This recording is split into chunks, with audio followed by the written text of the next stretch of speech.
Halo rekan-rekan pendidik, senang banget bisa ketemu lagi di sesi bedah materi kita kali ini. Hari ini kita bakal ngulik sebuah pergeseran paradigma yang benar-benar esensial, yaitu transisi dari gaya mengajar tradisional ke model pembelajaran inovatif yang 100% berpusat pada siswa. Kalau ruang kelas kalian lagi butuh suntikan energi baru, wah, pembahasan ini pasti bakal merubah cara kalian ngajar. Oke, ini dia rute perjalanan kita hari ini. Kita mulai dari mengeksplorasi era baru pembelajaran, lanjut ke karakteristik abad ke-21, terus masuk ke belajar kontekstual, model kooperatif, dan ditutup dengan keajaiban quantum teaching. Nah, kita langsung masuk ke bagian pertama ya, era baru pembelajaran, dari industri 3.0 ke 4.0. Kita bakal lihat gimana sih filosofi dasar pengajaran itu berevolusi ngikutin zaman. Tapi sebelum itu, saya mau nanya satu pertanyaan yang lumayan provokatif nih buat teman-teman semua. Di kelas, apakah peran kita itu cuma sekedar nuangin fakta ke kepala siswa, ibarat ngisi gelas kosong pakai air? Ataukah tugas kita sebenarnya adalah memantik percikan imajinasi, inspirasi, dan rasa ingin tahu mereka biar nyala terang? Pergeseran paradigma inilah yang lagi kita alamin sekarang. Kita benar-benar lagi bergerak menjauh dari model lama industri 3.0 yang cuma berpusat ke guru. Ingat kan zaman dulu, guru itu ibarat diktator fakta, sumber ilmu satu-satunya, dan tujuan akhirnya ya cuma hafalan. Tapi sekarang, di era industri 4.0, kita beralih ke lingkungan yang kolaboratif. Guru dan siswa itu kerja bareng secara dinamis, ngulik dan nemuin konsep-konsep itu sama-sama. Peran kita udah berubah drastis, bukan lagi sekedar tukang transfer ilmu, tapi seorang desainer pengalaman belajar. Keren banget kan? Lanjut ke bagian kedua. Karakteristik abad 21, fondasi inovasi.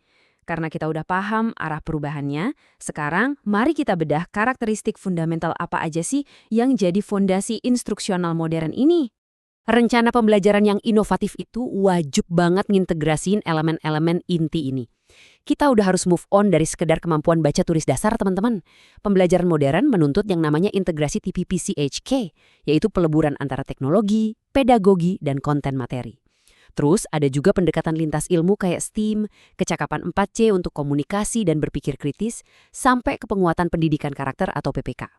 Kenapa ini semua penting? Ya supaya siswa kita nggak cuma pinter secara akademis, tapi juga tangguh dan siap ngadepin tantangan masa depan yang nggak ketebak. Coba deh bayangin bentuk lingkungan belajar kolaboratif di dunia nyata. Kelas yang super dinamis, tata letak mejanya fleksibel, dan percakapan antar siswa itu hidup banget. Siswa nggak lagi cuma duduk diem, berbaris kaku, menghadap ke depan. Nggak gitu lagi, mereka berinteraksi, diskusi seru, dan mecahin masalah bareng-bareng. Ini tuh tipe lingkungan belajar yang sangat memikat dan interaktif buat semua yang ada di dalamnya. Nah, poin krusial dari integrasi HOTS atau Higher Order Thinking Skills adalah kita harus ngebimbing siswa kita naik tangga kognitif ini. Kalau kita cuma ngasih soal hafalan aja, ya mereka bakal stuck di anak tangga paling bawah. Padahal, inovasi itu baru lahir ketika siswa terus naik level, mulai dari nganalisis masalah, mengevaluasi fakta, sampai puncaknya mencipta solusi baru. Pembelajaran inovatif itu pastinya selalu nargeting puncak tangga ini. Oke, kita masuk ke bagian ketiga. Belajar kontekstual atau koneksi ke dunia nyata. Di sini kita bakal bahas model spesifik pertama kita, yaitu Contextual Teaching and Learning atau biasa disingkat CTL.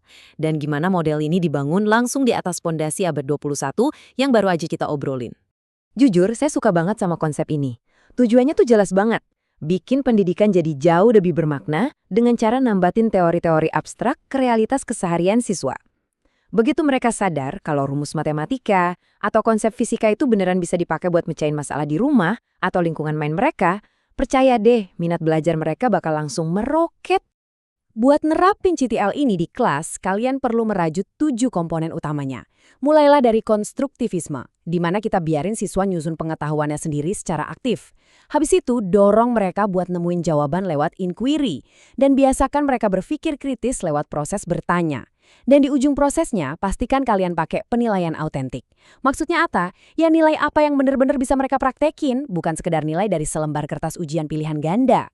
Sekarang, bagian keempat, model kooperatif membangun sinergi. Kalau CTL tadi fokusnya ke konteks kehidupan nyata, nah model yang satu ini ngebawa konsep masyarakat belajar ke level yang jauh lebih terstruktur lagi.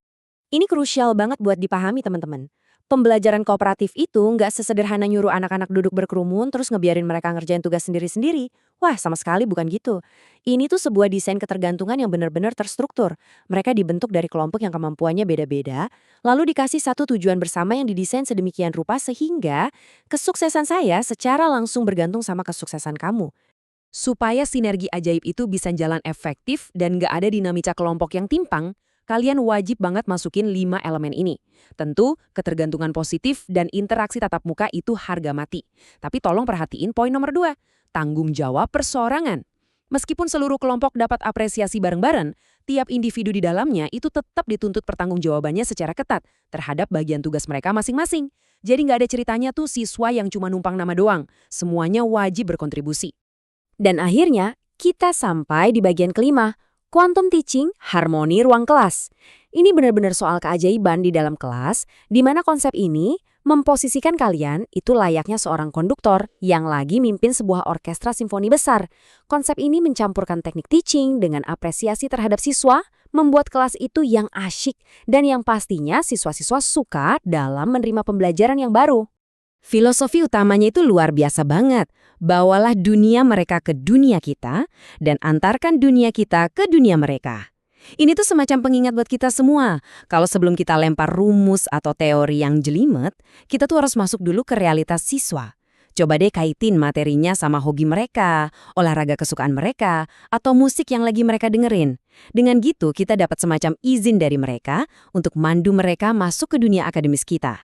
Quantum teaching ini jalan pakai prinsip-prinsip yang bisa ngeruntuhin batasan mental siswa. Dimulai dari kesadaran bahwa segala sesuatu berbicara. Mulai dari poster yang nempel di dinding kelas sampai bahasa tubuh kalian pas ngajar.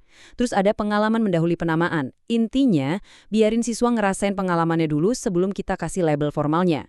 Dan yang paling saya suka, kalau sesuatu itu layak dipelajari, maka itu layak banget buat dirayakan. Perayaan sekecil apapun itu bisa nyiptain emosi positif yang bikin memori belajar mereka bertahan selamanya. Luar biasa ya perjalanan kita hari ini. Nah, sebagai penutup sesi bedah materi ini, saya mau ninggalin sebuah tantangan buat teman-teman pendidik semua. Ngelihat semua yang udah kita bahas tadi, mulai dari tingkat pemikiran HOTS, aplikasi kontekstual, sinergi kooperatif, sampai ke harmoni quantum teaching. Pertanyaannya adalah, gimana kalian bakal ngegeser paradigma instruksional kalian besok pagi buat nyalain api keingintahuan di mata siswa-siswa kalian? Ingat, kalianlah inovator sesungguhnya di dalam kelas. Terima kasih banyak udah gabung di eksplorasi kali ini, dan sampai jumpa di pembahasan seru berikutnya.